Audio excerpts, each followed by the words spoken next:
Hello students, last video में हमने Gauss elimination method और गॉस जॉर्डन मेथड की थी।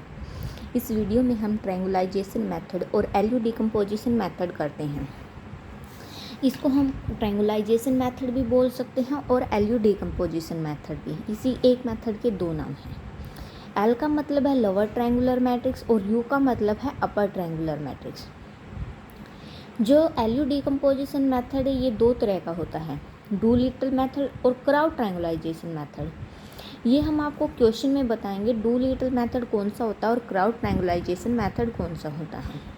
जो हमारे पास एल है लोअर ट्रायंगुलर मैट्रिक्स, ये देखिए ये हमारे पास एल क्या है, लोअर ट्रायंगुलर मैट्रिक्स, जिसमें डायगोनल में भी एलिमेंट मिलेंगे और उसके नीचे भी। ऊपर के जितने भी सारे एलिमेंट हैं वो क्या होंगे, सारे के सारे जीरो। यू में क्या होगा, अपर ट्रायंगुलर मैट्रिक्स, यानी कि अपर में एलिमेंट मिलेंगे डायगोनल से ऊपर ऊपर और डायगोनल में भी, बाकी नीचे सारे क्या मिलेंगे हमें, जीरो। अब देखिए डू-लिटल मेथड और क्राउड ट्रायंगुलाइजेशन मेथड के कुछ रिमार्क्स हैं। The only difference between the above methods is that in do-little method we take the diagonal element of lower triangular matrix L as unitary, whereas in crowd triangulation method we take the diagonal elements of the upper triangular matrix U as unitary. Condition क्या है, जब हम do-little method का use करेंगे उस time हम L lower triangular matrix को पहले लेंगे और उसके जो डायगोनल के एलिमेंट हैं उनको हम 1 1 लेंगे, बाकी सारे जो नीचे वाले बच गए वो सारे ऊपर वाले बच गए जो सारे उनको जीरो। और क्राउड ट्रायंगुलाइजेशन मेथड में हम पहले अपर ट्रायंगुलर मैट्रिक्स को लेंगे और उसके डायगोनल के एलिमेंट को 1 1 रखेंगे और lower triangular matrix as it is. इसमें हम लोअर ट्रायंगुलर मैट्रिक्स के एलिमेंट को 1 1 लेंगे, U upper triangular matrix as it is रखेंगे। इसमें अपर ट्रायंगुलर मैट्रिक्स के एलिमेंट डायगोनल एलिमेंट को 1 1 लेंगे और lower triangular matrix as it is. Triangularization और LU decomposition method is applicable कब लगेगा, if all the principal minors of matrix A are non zero. जब हमें मैट्रिक्स ए गिवन होगी उसके सारे के सारे माइनर्स क्या होंगे, नॉन जीरो, तभी ये मेथड क्या होगा, applicable, otherwise not applicable.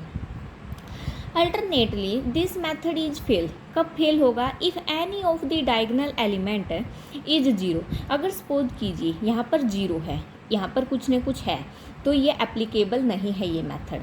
Suppose कीजिए यहाँ पर जीरो है, यहाँ पर भी कोई एलिमेंट है, यहाँ पर भी कोई एलिमेंट, तो भी एप्लीकेबल नहीं होगा। अगर यहाँ पर जीरो है, यहाँ पर एलिमेंट है, तो भी एप्लीकेबल नहीं होगा। कंडीशन क्या है, डायगोनल एलिमेंट में कहीं भी जीरो नहीं होना चाहिए, तभी एप्लीकेबल है, otherwise not applicable. If LU decomposition method fail, अगर फेल हो जाता है ये मेथड, जैसे अगर डायगोनल एलिमेंट जीरो हो गया तो फेल हो गया, then we should rearrange the equation, given equation in such a way so that all principal minors are non zero. जो गिवन इक्वेशन है हम उनको इस तरह से रीअरेंज कर देंगे कि जो प्रिंसिपल माइनर्स हैं वो जीरो न बने, यानी कि नॉन जीरो रह जाए, तब हमारा रूल क्या होगा, एप्लीकेबल। देखिए एक एग्जाम्पल से समझते हैं। ये हमारे पास एक एग्जाम्पल गिवन है, सॉरी वो गलत था, solve by LU decomposition method. 3 equation हमें गिवन है, सॉल्यूशन करेंगे तो क्या करेंगे, the given equation can be written as in matrix form. जो गिवन इक्वेशन है उनको हम किस फॉर्म में लिखेंगे, मैट्रिक्स की फॉर्म में। ये हमने +2 क्लास में भी किया है। होमोजीनियस और नॉन होमोजीनियस दो तरह के आते थे, तो मैट्रिक्स फॉर्म में लिखेंगे तो Ax = b। ए क्या हमारे पास, जो x y z के वेरिएबल होंगे, x क्या है, x y z वेरिएबल, और b हमारे पास कौन सी मैट्रिक्स होगी, जो इक्वल में एलिमेंट गिवन होंगे। तो मैट्रिक्स में लिख दिया, लेट कर लिया A = LU। LU क्या है, लोअर और upper triangular matrix, where L is lower triangular matrix with diagonal element as unitary. L वो लोअर ट्रायंगुलर मैट्रिक्स है जहाँ पर डायगोनल एलिमेंट क्या है, 1 1 है, and U N upper triangular matrix, और U को हम एज इट इज रखेंगे। ये देखिए L हमारे पास डायगोनल एलिमेंट 1 1 कर दिए, ऊपर वाले जीरो, और U हमारे पास वहीं की वहीं है। तो A = LU, ये हमारे पास क्या है, रूल है, हमने लेट किया था अभी। तो A हमारे पास ये मैट्रिक्स गिवन है, LU इन दोनों की मल्टीप्लाई करके अब हम यहाँ पर क्या कर देंगे, लिख देंगे। देखिए इसकी मल्टीप्लाई इसके साथ करेंगे तो कितना आएगा U11, इसकी इसके साथ करेंगे तो U12, इसकी इसके साथ करेंगे तो U13। इसी प्रकार से इसकी इसके साथ करेंगे तो L21 U11, इसकी इसके साथ L21 U12 प्लस U22। अब इसकी मल्टीप्लाई इसके साथ तो L21 U13 प्लस U23। ठीक है, अब देखिए इसकी मल्टीप्लाई इसके साथ L31 U11, इसकी मल्टीप्लाई इसके साथ L31 U12 plus L32 U22। अब इसकी मल्टीप्लाई इसके साथ तो क्या आएगी L31 U13 plus L32 U23 plus U33। अब देखिए दो मैट्रिक्स इक्वल हैं तो उनके कोरस्पॉन्डिंग एलिमेंट भी क्या होंगे, इक्वल होंगे। लेकिन तरीका क्या है, सबसे पहले क्या करेंगे, comparing the corresponding element of first row.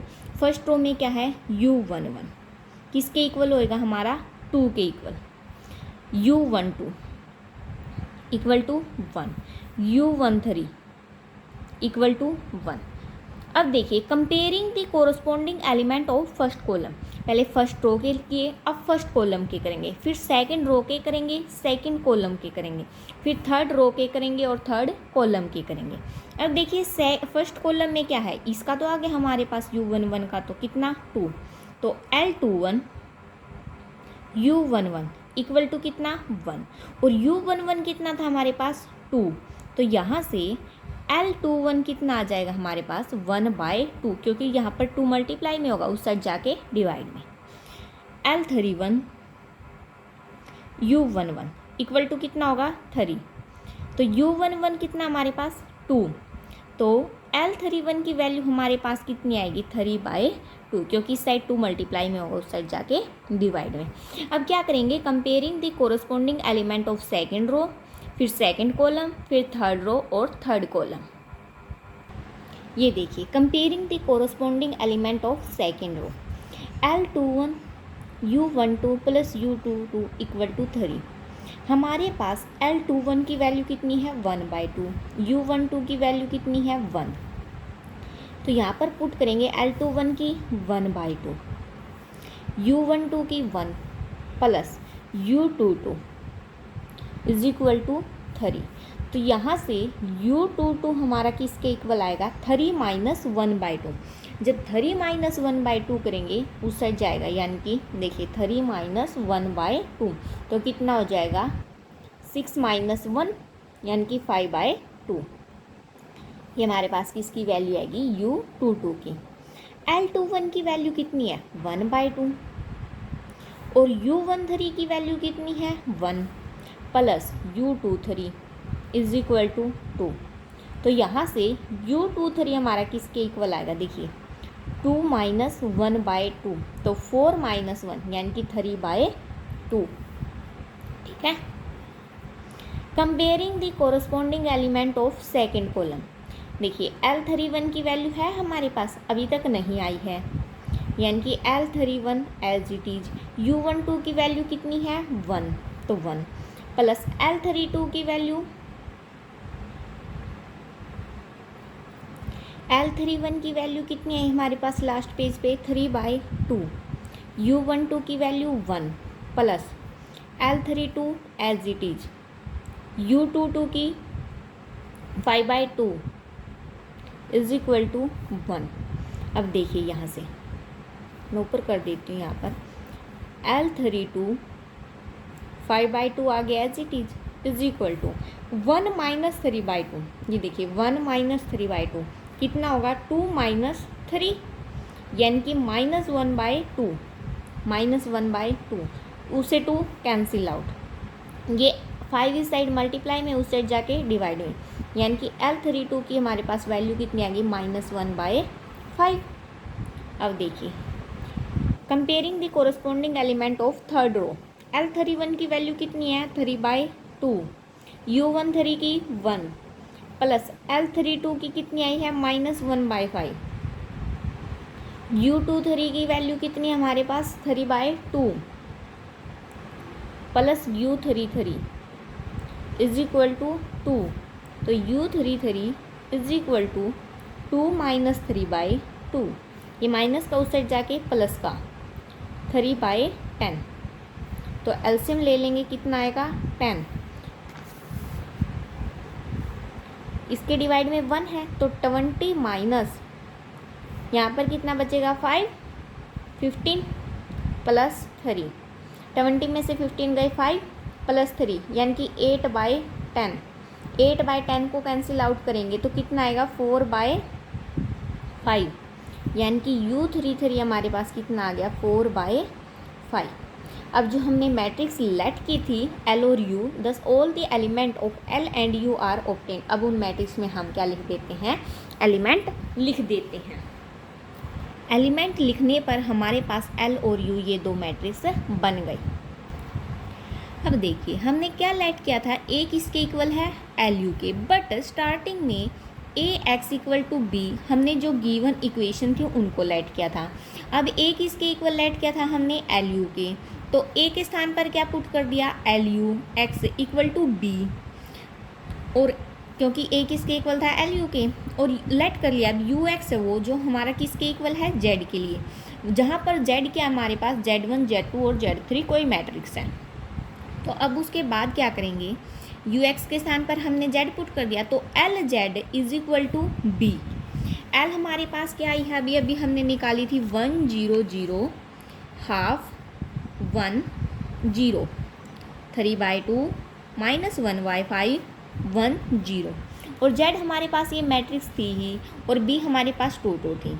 Multiply and comparing the corresponding element, इसके साथ मल्टीप्लाई करेंगे तो कितना आएगा Z1 इज इक्वल टू 2। इसके साथ करेंगे तो 1/2 Z1 plus Z2 is equal to 2। इसकी मल्टीप्लाई इसके साथ करेंगे 3/2 Z1 minus 1/5 Z2 plus Z3 is equal to 2। Z1 कितना है हमारा 2, इसमें पुट करेंगे 2 से 2 कैंसिल आउट हो जाएगा, कितना बचेगा 1, यानी कि 1 plus Z2 is equal to 2।